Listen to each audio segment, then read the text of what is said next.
salaamaaleykum maa ngi nuyu ku nekk ci turam ak santam man maa ngi tudd Jonas Badinka maay censeur u lycée Fanaye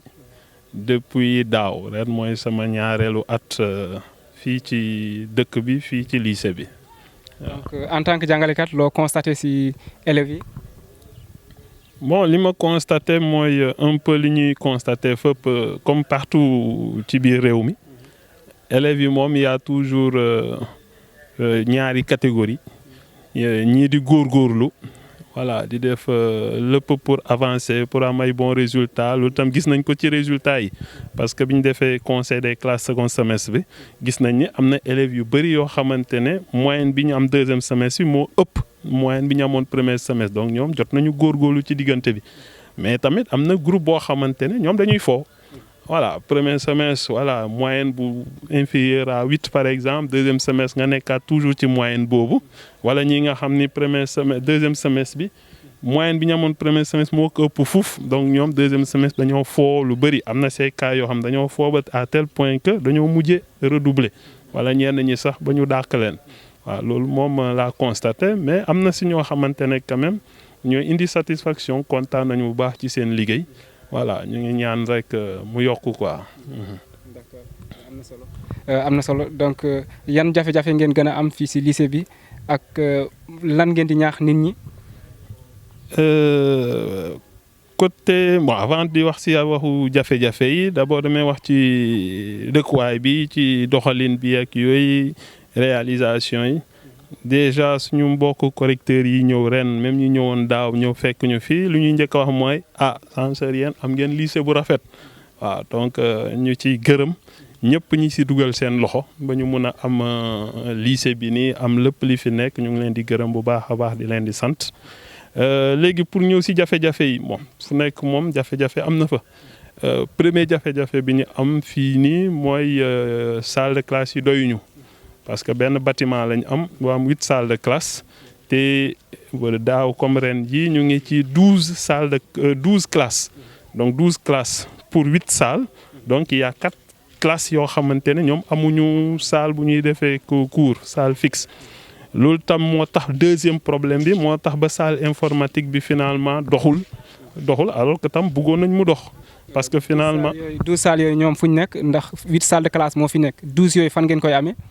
non 12 yi maanaam des classes yi finalement il y a 4 classes yoo xam dañuy tourner c'est-à-dire bu classe bi wàccee ñi dugg ci biir donc moo tax finalement loolu yëpp pour nga mun ko def day jafe surtout ci man mi bu may defar emploi du temps yi début d'année ce qui fait dañuy obligé am na yenn discipline yi sax dañuy obligé wàññi 1 heure de temps par exemple ci cours bi pour permettre beneen classe bi mun a dugg bon noonu la ñuy dundee. C'est vrai que du lu ñu gënal bu ñu amaatoon peut-être 2, 3, 4 salles donc danañu gën a yombal liggéey bi man loolu laa doon wax sànq ma ne moo waral deuxième problème bi moo tax tamit manque salle boobu moo tax ba salle informatique bi doxul. parce que salle informatique finalement dañ ko utiliser tamit comme classe fa la ñu def seconde S bi seconde scientifique bi parce que tamit. Comme il y a 4 salles yu ma naroon manqué 4 classes donc finalement 3 ñoo manqué parce que seconde S bi finalement dañ ko def fii nii donc loolu moom moo gën a nekk sunu jafe-jafe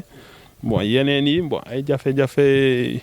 yu ndaw la nii yoo xam ne ñu ngi gérer benn bi tam jafe-jafe table banc tam am nañ ko moo waral daaw comme ren ji yëpp on est obligé examen bu jotee ñu dem fii nii ci école élémentaire Fanaye 2 bi pour abbi fa table. Bon am nañ quelques tables yu dambak yu yàqu ak yooyu voilà dinañ xool luñ ci mën état bi newoon na tamit dina jox établissement yi table banc ñu ngi xaar yooyu mais tam bu ñu amee ku ñu ci jàppale tamit ñu jël. léegi pour sa beneen kii bi question bi lan la ci. léegi ban appel ngay def parents d'élèves yi comme ça ñu mën a ñëw jàpp ci combat bi ndax li combat la boo gisee nit ñi kenn ku nekk di indi fii doomam mu négliger ko ñenn ñi négliger wuñ ko ban conseil nga leen di jox ci loolu. waaw li ma am pour ñaax parents d'élèves yi c'est d'abord gërëm leen parce que nit ki bu la dénkee doomam. Munoo lu dul gërëm ko parce que bu la dénkee doomam c'est parce que tam da la wóolu donc parents yi ñu wóolu ba indi fi seen doom donc ñu ngi leen ciy gërëm ñu ngi leen di gërëm di leen sant maintenant appel bi may def bi may leen di lancer mooy ñu gën ñu jàppale ci combat bi ci école bi parce que école bi ñun ñëpp ko bokk ñun dañuy ñëw dañuy dem ñoom lañ fiy fekk ñoom ñoo nekk ci dëkk bi ñoo moom école bi seen doom yi ñoo fi nekkaat suba ak yu demee noonu voilà léegi ci lañ leen di ñaax maanaam mooy ñu jàppale ñu xale yi gën a fonk lu ñuy def am na xale yoo xam ni jox nañ école bi gëdd waaye am na xale yoo xam ni voilà dañuy ñëw nii rek pour ñëw waaw loolu moom tamit parents yi tamit am nañ si part di waxtaan ak seen i doom di ñaax seen xale yi pour voilà ñu gën a xam lu ñu bëgg seen responsabilité ñu gën ko doxal ci biir école bi. beneen bi tamit mooy affaire mariage précoce yi surtout bon milieu bu nekk ak ay réalité mais man personnellement en tant que censeur des fois damay gis ay élèves yoo xam ni. ñii am nañ niveau bu baax ci école ñii ñu ngi góorgóorlu ci école quelque temps après voilà nga dégg ñu ne maye nañ ko wala nga gis ni kii dafa ëmb et finalement loolu quand même day nekk blocage ci jàngum xale bi voilà mariage lu baax la mais tam nar nañ ko mun a may xale bi sax ba mu mun a am ay 17 ans 18 ans 19 ans au moins cela dina mun a dem si ñenn ñi sax am seen bac voilà ñu door leen maye ak yooyu. keroog dégg naa par exemple ñaari élèves terminal am na juste voilà kenn ku nekkoon juste avant examen bi lañ ko doon maye loolu yëpp c'est sûr que dina jouer ci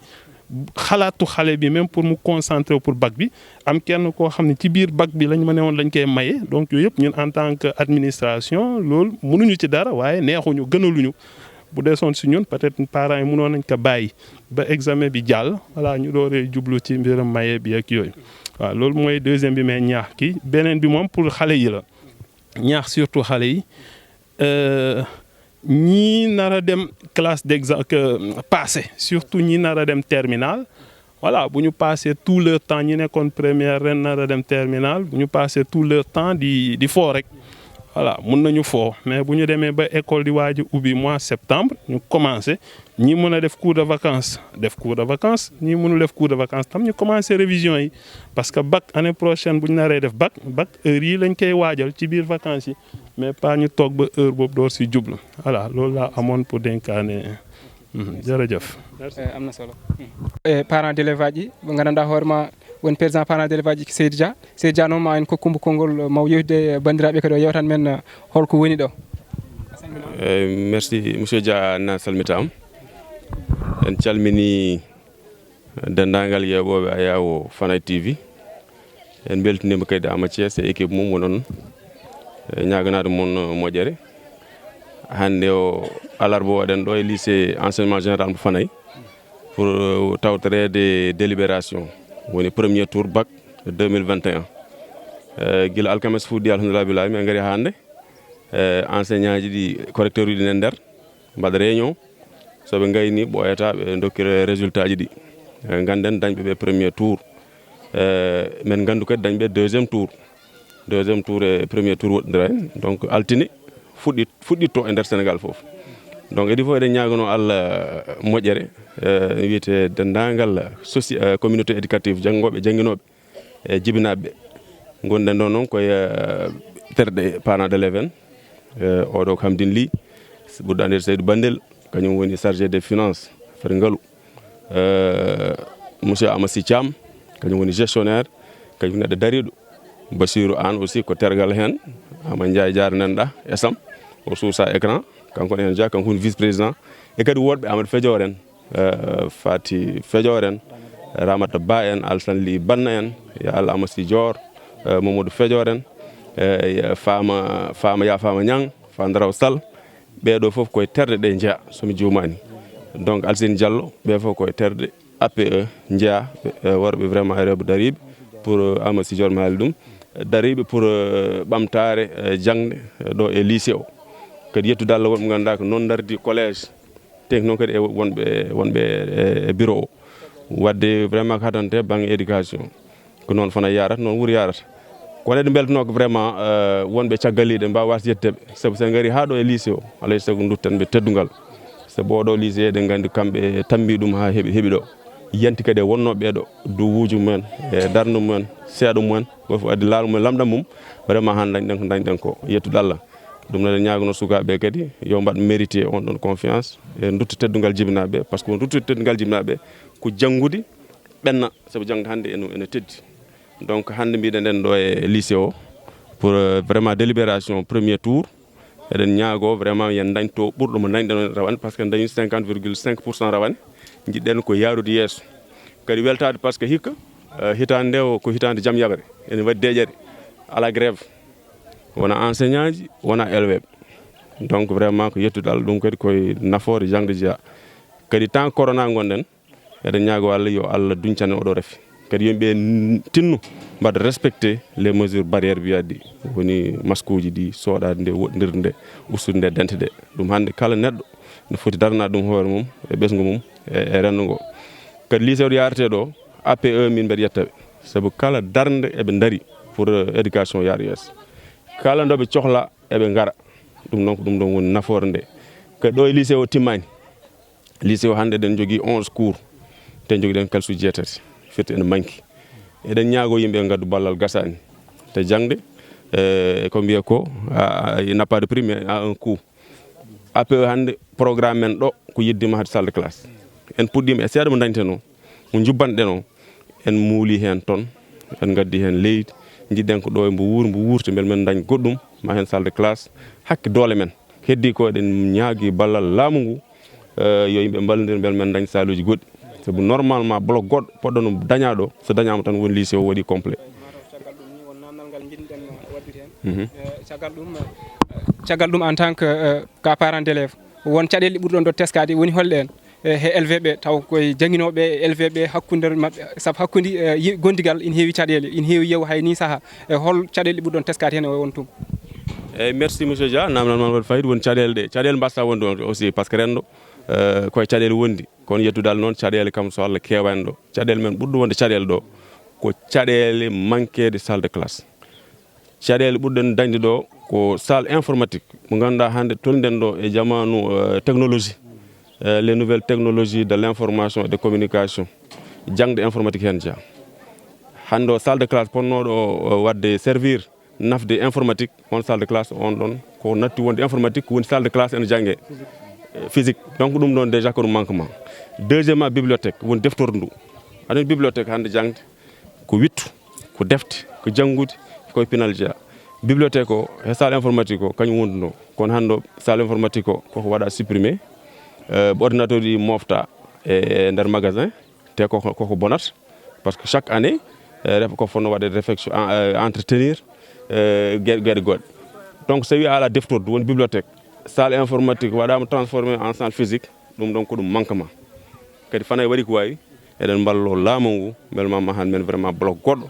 kono ɗum addi men ƴetten miijo hen seeɗa mo dañten o yen puɗɗo muuluji mbawen made salle de classe heddi ko vraiment en tant que relation hakkude APE et administration walla APE et équipe pédagogique y a pas de problème min tinani on probléme majeur so Allah somin tini min kalat eɓe jangguin normalement réunion ji ɗi min batti waɗ ɗum normalement début d' année foof inscription min mbi ko nang kadia wonata e nder inscription o ɗum ɗo parent d' élève en pour réparation ji en komin jiiɗi wadde heddi ko probléme aji goɗɗi ɗi ganduɗa minen gandi en tant que jibinaɓe ko banggue utilisation abusive des téléphones portables par ce que téléphone portable ko kutorgal mais janggo fotani woɗɗoyde hen ene saaha fof min nan téléphone portable naggama te c'est normal par ce que waɗi règlement intérieur mo ganduɗa koko interdire les téléphones portables à l'école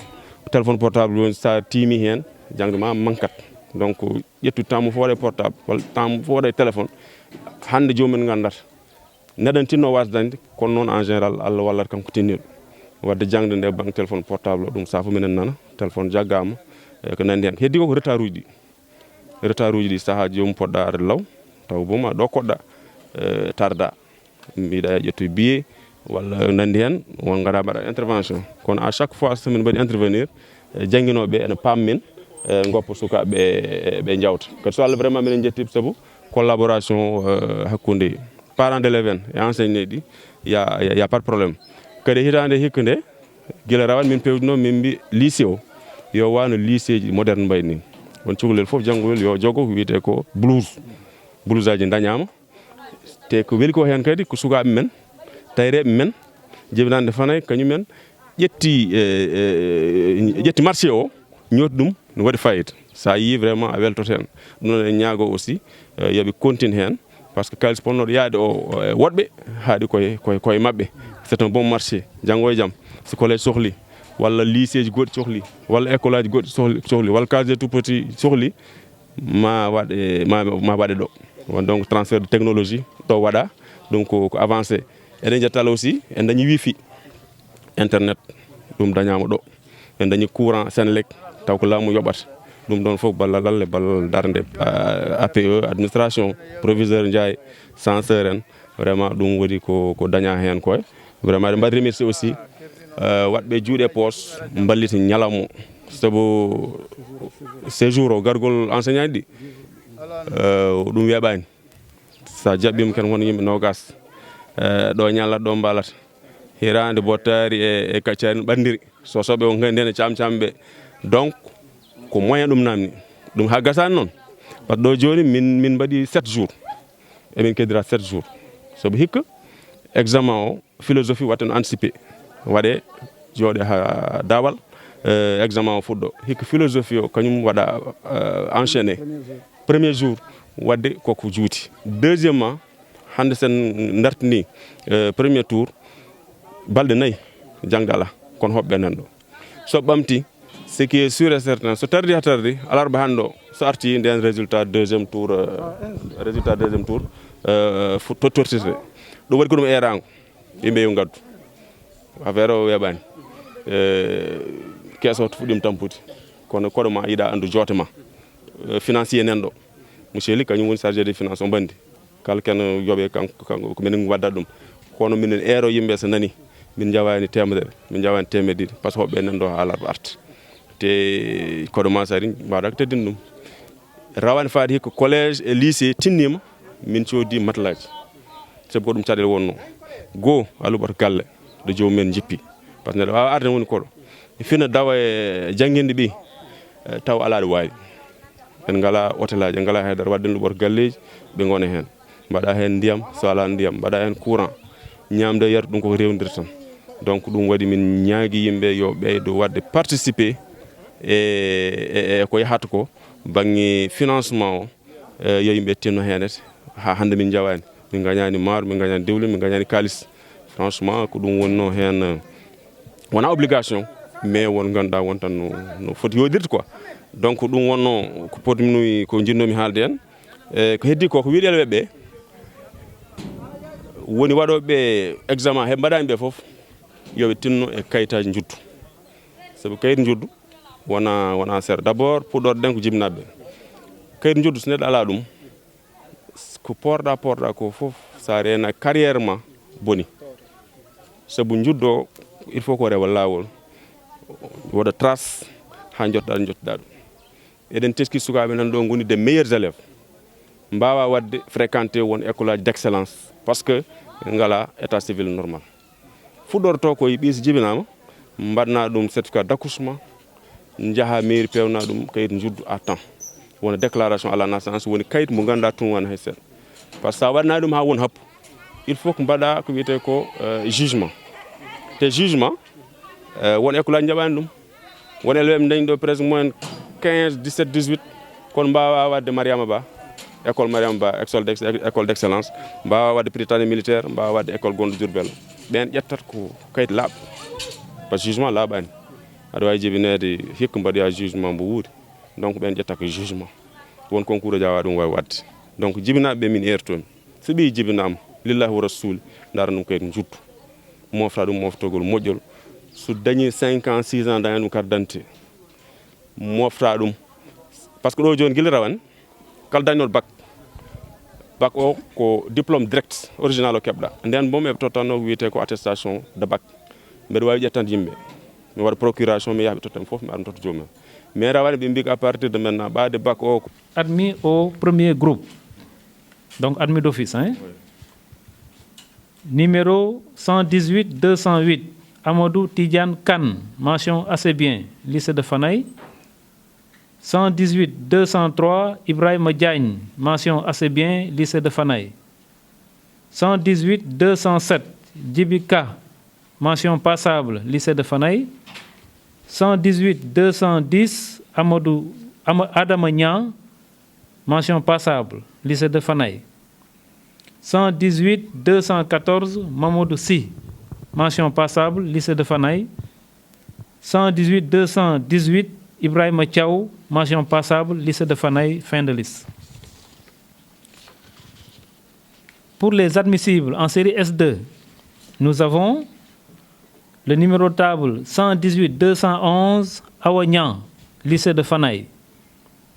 118 213 Thilé Sall, lycée de Fanaye. 118 215 Ibrahima Ali Tall, lycée de Fanaye. 118 216 Adama Thiaw, lycée de Fanaye. 118 220 Seydou Thiaw, lycée de Fanaye. 118 221 Aliou Badara Touré, lycée de Fanaye. Donc c'est terminé pour les admissibles en série S2. Alors je rappelle que les candidats admissibles peuvent venir demain matin retirer le relevé de notes, de même que les candidats ajournés. Donc les relevés seront disponibles demain matin, Inch'Allah. Merci de votre attention. Non, pour les admis, ce sera après. Parce que je n'ai pas encore. Après les résultats noo ko gisee. waaw ñu ngi sant yàlla di gërëm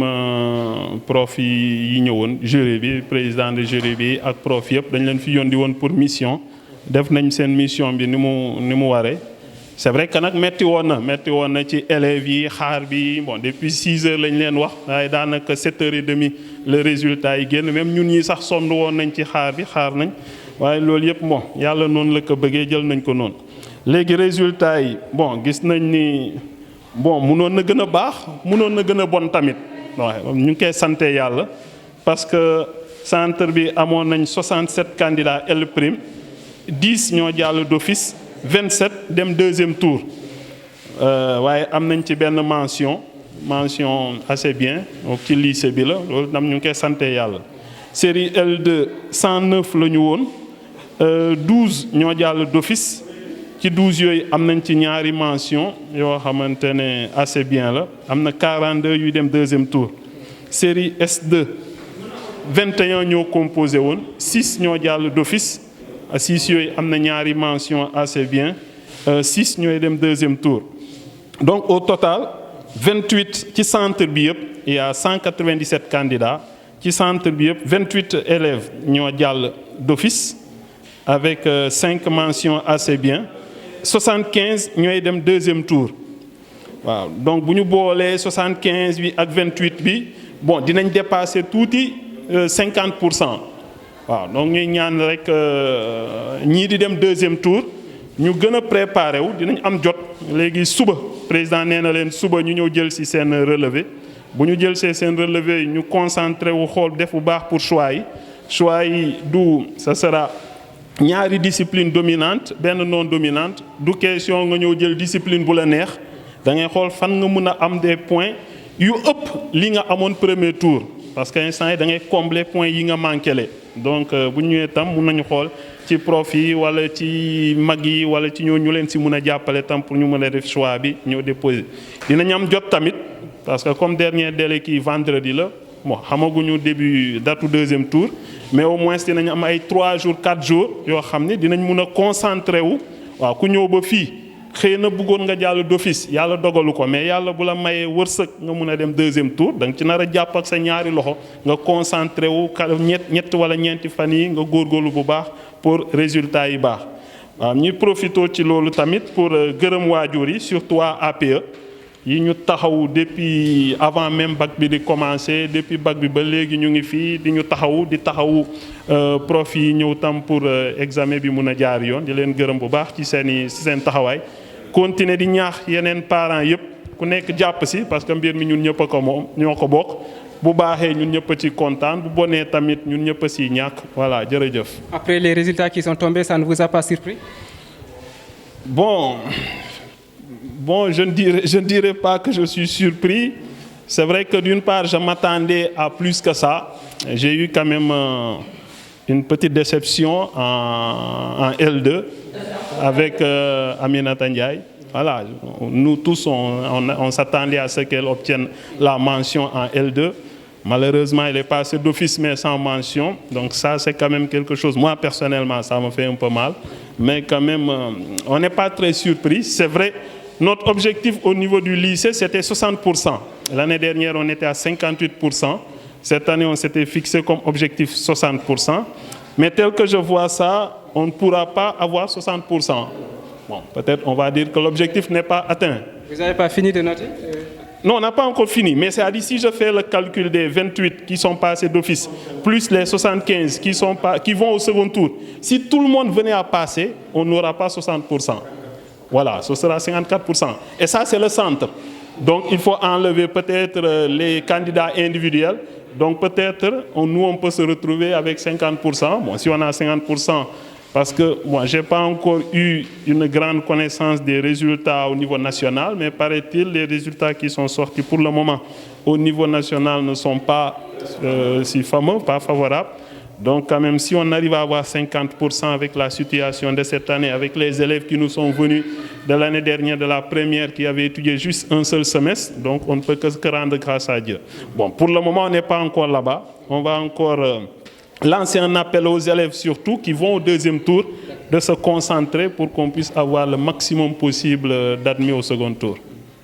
Ok. Merci. Président parent d'élèves, ma haalan men holno yiri résultat ji gandanɗa hoorema jaltude taw résultat baccalauréat 2021. Merci. Edi fof eɗen jetta Allah en natri hen bisimillahi rahmani rahim gongni gasani en heddi deuxiéme tour. Premier tour o en gandi ko dañɗen eɗen paye deuxiéme tour. Effectivement tagi série scientifique sappo e ɗiɗo ɓe gonno ɗiɗo ɓe jawti premier tour donc deuxiéme tour o jeegom ɓe e ma jah tawi ko L2 en dañi sappo e ɗiɗo yawtuɓe d'office capanɗe nayo e ɗiɗo ɓe ma jah deuxiéme tour. Tawi ko L prime en dañi sappo office yaaɓe office dañɓe premier tour nogas e jeeɗiɗo ɓe ko ɓen ɗon jahat deuxiéme tour. wadde no wayno nder premier tour o en dañi nogas e jeetato nogas e jeetato ɓe ganduɗa jawti premier tour d'office. Heddi capanɗe jeeɗiɗi e joyi ɓen ɗon ma jaa deuxiéme tour so Allah jaaɓi altina paaro. Eɗen ñagono Allah dañɓe ɓe yooɓe jogor jaam. Heddi ɓen eɗen ñagonomi Allah kañumen nde tinnoto eɓe jogui balɗe 4 ɗe ganduɗa ɓe mbawi jottade hakkillaji maɓe ndeeƴa ɓe mbaɗa révision ɓe caato ɓe ƴewto holɗo ɓe jani ɗo. Eɓe jogui possibilité wadde choisir discipline aji deux matières taw dominante et 2 non dominante. Donc ɗum hankkadi neɗɗo yo sono waɗa choix yo ƴeew wat choisir ɗe ganduɗa ɗo ɗon ɓurno yande kadɗa yanano sa waɗi ɗon choisir ala ko ɓeydantuma par ce que bonus ƴewata ko ɗo jannoɗa ɗo mbaɗa révisé beelma timmin ɗum. Vraiment eɗen jetta Allah eɗen jetta yimɓe foof eɗen jetta onon ni darde moon hen. Bon deuxiéme tour no mbiɗen ni Allah no wawi dañan 100%, c'est-à-dire capanɗe jeeɗiɗi e joyi ɓe jawta ko wawata dañani ne eɗen jettita vraiment dans pourcentage baɗɗo fayida. Donc au départ eɗen joguino 200 e 4 candidat Allah waɗi